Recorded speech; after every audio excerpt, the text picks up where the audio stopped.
Hello, Pops from Plants with Pops here. Today I'm going to show you my two favorite tools for working with plants. The first one, you see right here in the front, are these very fine point tweezers.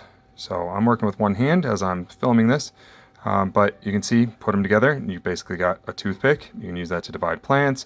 You can use that to make a hole.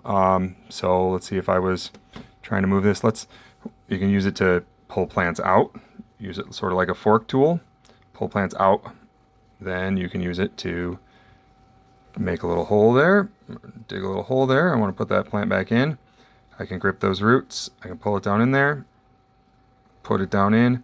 If I've got a new propagation here that I want to make sure is touching substrate, I can use it sort of like a fork on top, push that down in there. And then all the things that you can use the tweezers for, right? When you're working with plants. There's lots of things that you can use just plain tweezers for. This gives you all of those, especially when you're working with very, very small, precise plants.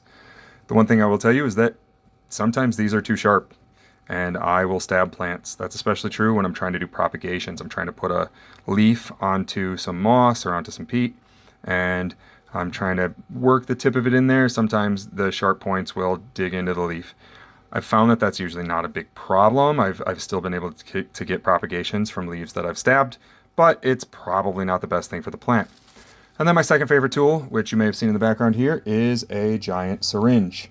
And the purposes of this are fairly clear, right? I mean, basically we can move water around. You can suck water up out of a tray, move it to another tray. If you've got too much water in one, you can do some drip watering. So here I've got this plant that I just moved. I pulled it up. Now I want to soak it so that the substrate fills in around it, gets in contact with those roots. So I flood it a little bit, push that in there. Maybe bring my tweezers out, push it back in there a little bit more. Yeah, so these are my two favorite tools. I'm sure you probably have your own. Go ahead and throw some ideas in the comments. Thanks very much for watching.